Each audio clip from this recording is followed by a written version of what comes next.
পরিকল্পনা করেছি, কল্পনা করেছি, কিন্তু এটা কখনোই হয়ে ওঠে নাই। আমরা বিভিন্ন ফরম্যাটে বিভিন্ন এবং যারা ক্রিকেট যোদ্ধা এবং ক্রিকেট যারা কন্ট্রোল করেন বিসিবি বিগত দিনে তাদেরকে আমরা বহুভাবে বোঝানোর চেষ্টা করেছিলাম বা চেষ্টা করেছি, কিন্তু হয়ে ওঠে নাই। কিসের জন্য হয়ে ওঠে নাই আমি ওই পিছনে আর যাচ্ছি, আমি সামনে আমি স্বপ্ন দেখতে ভালোবাসি, আমি স্বপ্ন দেখতে চাই। সেই স্বপ্নটাই বর্তমান পরিচালনা পরিষদ বিসিবি এবং মাননীয় প্রেসিডেন্ট বিসিবি ফারুক ভাই তার নিজের একটা দুর্বলতার কারণে এবং আমাদের চাহিদার কারণে, আমাদের স্বপ্নের কারণে, সিসিডিএম এর তথা সিসিডিএম এর স্বপ্নের কারণে এই আজকের দিনটা দেখা এবং আমরা বসে আছি আপনাদের সামনে। একটা জিনিস খেয়াল করে দেখেন, যদি এই কোয়ালিফাইং তৃতীয় বিভাগ আজ থেকে 12 বছর আগে থেকে চালু থাকতো বা 15 বছর আগে থেকে চালু থাকতো, আমাদের পাইপলাইনে কত হাজার ক্রিকেটার আমরা পেয়ে যেতাম। যদি বছরে আপনি 1000 ধরেন বা 1200 পার্টিসিপেট ধরেন, 50-60টা টিম ধরেন, 60টা টিম আমার এইবার এই 60টা টিমে যদি আপনারা ধরেন 1200 করে প্লেয়ার ধরেন, এই 1200 প্লেয়ার 12 বছরে কত বড়, এই এত প্লেয়ার আমার থাকার কথা ছিল, সেই প্লেয়ার কিন্তু আমরা তৈরি করতে পারি নাই। আমরা যেটা করেছি সেটাকে ক্রিকেট বলে না, এটা আপনারা সাংবাদিক ভাইরা আপনারা সবাই জানেন, এখানে সিনিয়র সাংবাদিক শামীম ভাই সহ আরো অনেকেই আছেন, আপনারা বুঝতে পারতেছেন আমি আসলে কোন দিকে ইঙ্গিত করছি, আমি অত ভিতরে যাব না। এইবার আমরা যেটা করেছি সেটা 60টা টিম হয়েছে সিটিজেন্স ব্যাংক তৃতীয় বিভাগ ক্রিকেট লিগের। 7টা টিমে আমরা 60টা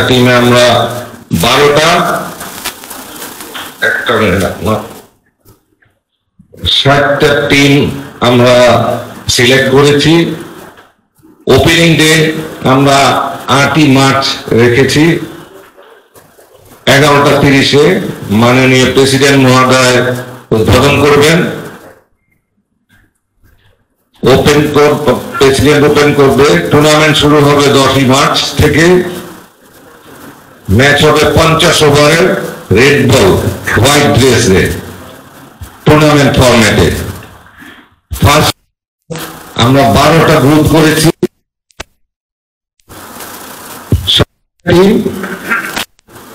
টোটাল 120টা ম্যাচ হবে। সুপার লিগ 12 রাউন্ড, টপ 12 2টা গ্রুপ, টোটাল 30টা ম্যাচ।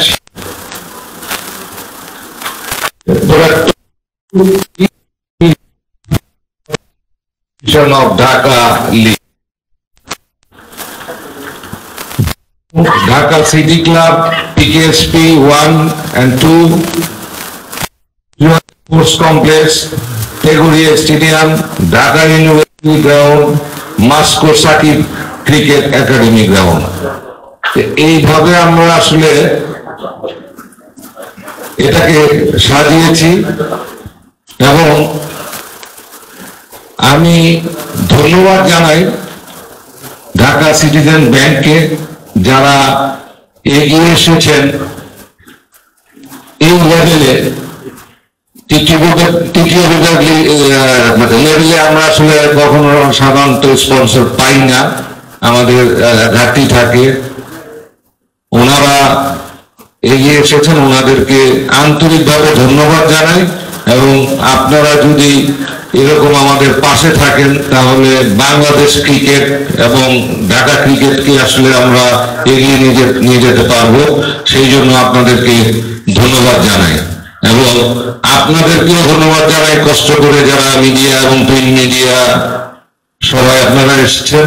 আপনারাও আশা করি আমাদের পাশে থাকবেন আমরা আরো কিছু দূর এগিয়ে যাব বাংলাদেশ ক্রিকেট নিয়ে, ক্লাব ক্রিকেট নিয়ে, ঢাকা ক্রিকেট নিয়ে।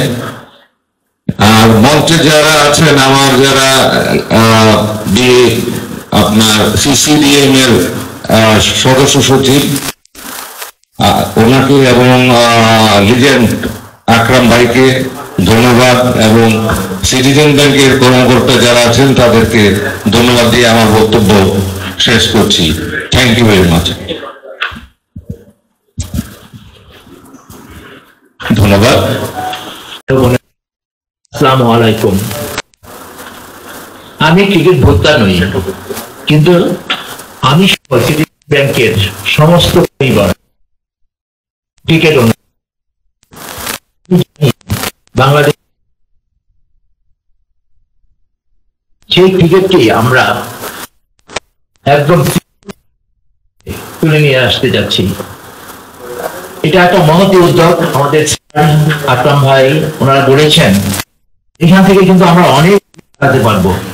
এখানে স্যার বলেছেন যে আমাদের যে যদি এই 12 ক্রিকেট আসে, এই 1200 ক্রিকেট কিন্তু সেই ক্রিকেটকে অনেক দূর নিয়ে যাবে। আমাদের এই ক্রিকেটকে বহু দূর নিয়ে যেতে পারবে। আমাদের স্বপ্ন সেটাই। আমরা ছোট সিটিজেন ব্যাংক, কনিষ্ঠতম একটা ব্যাংক। আমরা আমাদের এই ধারণা থেকে আমরা এখানে আসছি আপনাদেরকে মিলেমিশে একাকার হয়ে যাওয়ার জন্য।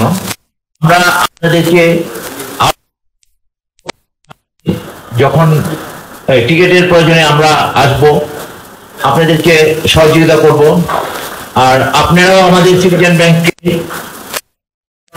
আমরা একটা নতুন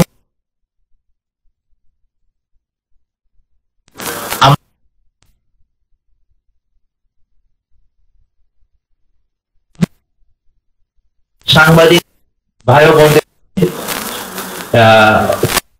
অসংখ্য ধন্যবাদ এবং কৃতজ্ঞতা প্রকাশ করেছি।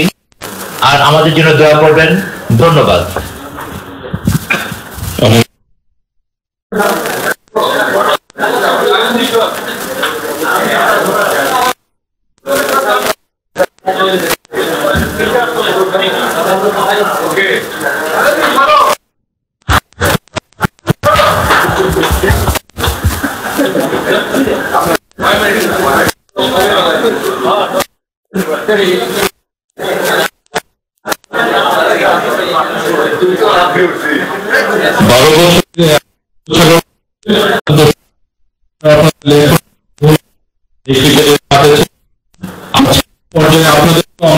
জানাচ্ছি এবং এই পর্যায়ে প্রশ্নোত্তর পর্ব শুরু করতে হবে।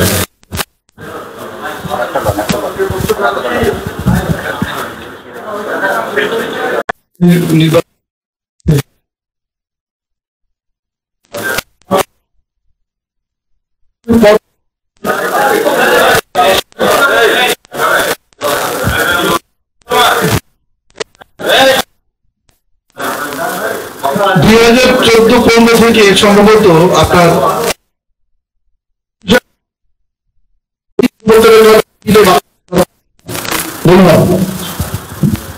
ধন্যবাদ সাহেব ভাই আপনার মূল্যবান প্রশ্নের জন্য।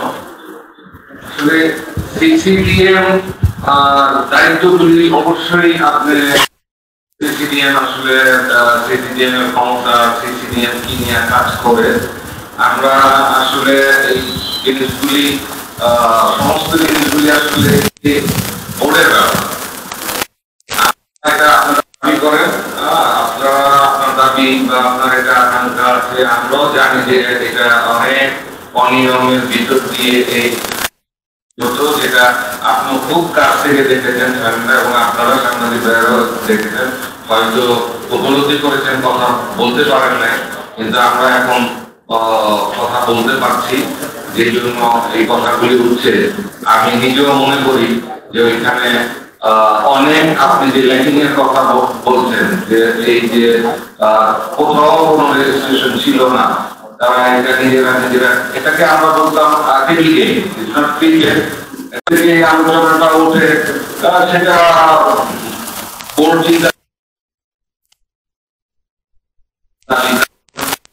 আমরা অবশ্যই সমস্ত কিছু বৈধতা আছে। ট্রান্সপারেন্ট, আমরা সবকিছু ট্রান্সপারেন্ট থাকবে, ব্যালেন্স টিকেটে গিয়ে যাতে সেটা আশা করি। আপনার যেরকম দাবি আমারও দাবি, আমিও ভোটকে এরকম বলতে চাই। তবে সিসিপিএম এর সরাসরি কাজ করার জায়গায় উপায় নাই, এটা আপনি ভালো করে জানেন। দুজনে মিলে এই কাজ করবো ইনশাআল্লাহ।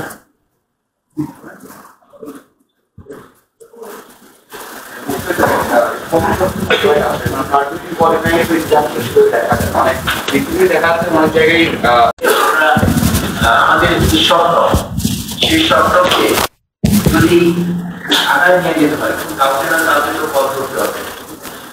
আমি মনে করি এই জিনিস থেকে অনেক একটা সম্ভাবনা আছে। যদি সম্ভাবনাটা সম্ভাবনাটা আপনাকে তৈরি করতে হবে। তৈরি করা থেকে আমরা চিন্তা করেছি যে কোথায় গেলে ভালো হয়। আমি মনে করেছি যে এটাই সবচেয়ে ভালো প্ল্যাটফর্ম, যে এখান থেকে নতুন নতুন ক্রিকেটাররা আসবে, তারা মাঠ চালু করবে, আমাদেরকে উদ্বুদ্ধ করবে। ইনশাআল্লাহ আমরা সেইটা থেকে এই কিন্তু বিভাগকে আমরা প্রসেসের আগে আসছি। ইনশাআল্লাহ আমরা ভবিষ্যতেও এই ক্রিকেটকে আমরা আগায় থেকে আমরা সবসময় এই উদ্যোগের পাশাপাশি থাকবো। মাসুম ভাইয়ের কাছে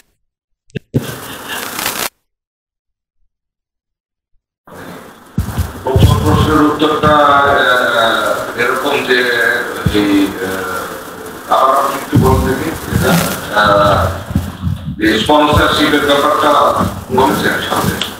একটা ভালো দিক, ডিপিএল তো শীর্ষ দিক, বড় দিকটা এটাতে প্লেয়ারদের পেমেন্ট অনেক কমে গেছে। গত আসনগুলোতে যেরকম পেমেন্ট ফেলেছে অনেকেই তার অর্ধেক না। আপনি ওই জন্য আপনারা বললেন যে এটা প্লেয়ার বাই চয়েস বা প্লেয়ার বাই ড্রাফট কথা বললেন। তো এটা আসলে একটা ডিমান্ড, মানে ক্লাব থেকে আসতে হবে। এটা আমাদের পিছনে যদি ক্লাব সব ক্লাব চায় যে এটা ওদের ডিমান্ড এরকম, তখন আমরা ওইভাবে কাজ করবো। এখন সিসিডিএম বা বোর্ড কিন্তু সিদ্ধান্ত চাপায় দেয় না। এই সিদ্ধান্তটা কিন্তু ক্লাবদের জন্য, খেলোয়াড়দের জন্য, ওদের জন্য কথা ভালো হয়। ওরা নির্যাতন করে, ওদের উপরে আমরা কথা বলি। আর যেটা বললেন যে স্পন্সরের ব্যাপার, আপনার এটা আগেও ছিল না এরকম না, আগেও ছিল, একটু হয়তো কম ছিল, এখন হয়তো হবে। আপনারা বললেন পাওয়া যায় না স্পন্সর। আসলে আমরা কি রাইট ফর্মেটটা দিতে পেরেছি যাদের কাছে, যারা স্পন্সর নিয়ে আসবে? আমরা তো তৃতীয় বিভাগ কোয়ালিফাইং করিনি, যেটা করেছি সেটা টেবিল ওয়ান করেছি। আশা করি আজকে এই টুর্নামেন্টের 10 তারিখে যে প্রেসিডেন্ট মহোদয় এটা সম্বোধন করবে, এরপরে এটা একটা জায়গায় যাবে, কারণ দেশ জানবে এবং আগ্রহ কতটা আগ্রহ।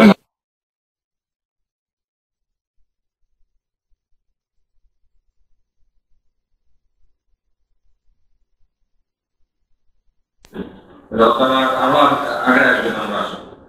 এমন কোশ্চেন আমরা আজকে 30 বিশ্বকাপ কোয়ালিফাই নিয়ে বসি স্পন্সর এখানে শেষ করে এসেছি। 30 ডিভিশন আমাদের শেষ, সেকেন্ড ডিভিশন শেষ, ফার্স্ট ডিভিশন অলমোস্ট 9 তারিখ আমার ফার্স্ট ডিভিশন শেষ। প্রিমিয়ার লিগ শুরু হচ্ছে এই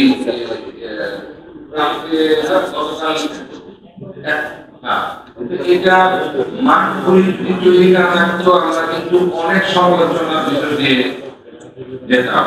মাঠগুলি, ওই সমস্ত মাঠগুলি আমি অলরেডি আপনাকে বলেছি কোন কোন মাঠগুলিতে খেলবো। আমরা অত্যন্ত গুরুত্ব দিচ্ছি এই সিটিজেন ব্যাংক, তৃতীয় বিভাগ ক্রিকেট ইত্যাদি এবং সিসিডিএম। এই সিসিডিএম সারাদিন রাত পরিশ্রম করতেছে, যে ওনাদেরকে ধন্যবাদ জানাই।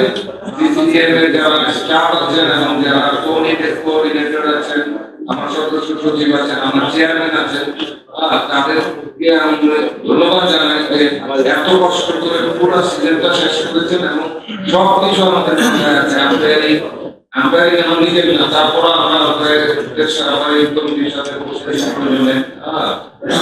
কথা বলি কোনটা কোন জায়গায় ছিল, এবং এটা নিয়েও কথা হচ্ছে। আপনাদের যদি কোনো কথা থাকে, এখানে আম্পায়ার্স কমিটি আছে, এখানে বোর্ড ডিরেক্টরস আছে, তার সাথেও আপনারা কথা বলতে পারেন। যদি কোয়ালিফাইং বলেন, সিসিডিএম বলেন, আমরা মাঠের জন্য চাই, আমরা মাঠের ব্যবস্থা করি, আমরা অবশ্যই এদিকে খেয়াল করবো। এবং এটা আপনারা যেহেতু 15-16 বছর বা 14 বছর পরে খেলাটা হচ্ছে, আমরা এই খেলাটাকে আপনার দেশবাসীর কাছে এটা হইতে পারে ঢাকা, আমরা এই ইনফরমেশন সারা দেশবাসীর কাছে পৌঁছে দিতে চাই যে আমরা একটা ভালো জিনিসের উঠে দিয়েছি। তো ওইটার জন্য সবকিছুতে তৈরি থাকবো। Thank you very much. ভাইয়া আসলে ভাই মানে খেলার প্রেক্ষাপটে মানে আপনার কি মনে হয় অ্যাজ এ এক্স ক্যাপ্টেন যারা বোর্ড পরিচালক আছেন, মানে এই খেলাটা কত ইম্পর্টেন্ট ছিল আর এখন কত উপকৃত হবে মানে ক্রিকেটাররা? ধন্যবাদ। প্রত্যেকটা খেলায় কিন্তু খুব ইম্পর্টেন্ট, এবং সেটা হচ্ছে যে আমি যদি বলি ছেলেরা কিন্তু 14 বছর তারা কিন্তু ইম্পর্টেন্ট। তো মেইন টার্গেটটা হচ্ছে যে যারা ক্রিকেট খেলতে চায় ওকে খেলার সুযোগ সুবিধা যদি এবং কি ধরনের সুযোগ সুবিধা দিচ্ছে সেটা হচ্ছে মেইন ইম্পর্টেন্ট। আমরা যদি এই অল্প বয়সে যারা এখানে আসলে যদি ভালো ক্রিকেট ভালো গ্রাউন্ড দিই, তো তারা আমরা চেষ্টা করে যাচ্ছি এবং আগের থেকে এখন আস্তে আস্তে ক্রিকেট যাচ্ছে। আপনারা যেটা বলেছিলেন সেটাও কিন্তু অনেকটাই মনে করেন যে এখন সবাই দেখতে পাচ্ছে, আমাদের ইমপ্রুভ করেছে, মানও আমাদের বাড়ছে, যেটা ইন্টারন্যাশনাল আপনারা দেখেছেন। ক্রিকেট প্লেয়াররা প্রচুর বেড়ে আসছে, এখন এই কাজগুলো যদি আমরা প্রপারলি করতে পারি আমরা আরো ক্রিকেট প্লেয়ার বেড়ে আসবো। ইনশাল্লাহ সবকিছু ডেভেলপ হচ্ছে, আমরা চেষ্টা করছি যত সুযোগ সুবিধা দেওয়া যায় সব দিক দিয়ে সেটা আমরা করছি। আমি যেহেতু টুর্নামেন্ট কমিটির দায়িত্বে আছি যে আমরা আপনার যারা ন্যাশনাল খেলছে ওদেরকে আমরা মান্থলি পেমেন্ট করছি, ওরা আমরা ইনক্রিজ করেছি এবং ওদেরকে আরো সুযোগ সুবিধা দিচ্ছি, আমরা চেষ্টা করে যাচ্ছি বাকি কাজ দিচ্ছি। আরেকটা জিনিস আমি আম্পায়ারিং এর ব্যাপারে বলি, আপনারা দেখেন যে আমরা উদ্বোধন করেছি এবং এই প্রিমিয়ার লিগ উদ্বোধন করার সময় আপনারা দেখেন প্রথম দিন খেলায় কিছু অবরোধ করেছে, আম্পায়াররা কিছু বসে নেই, তারা কিন্তু তাদের শর্ত সিদ্ধান্ত দিয়েছে। সো আমাদের ব্যাপারটা কি, আমরা ফেয়ার ক্রিকেট খেলতে চাই, আমরা এটা মানে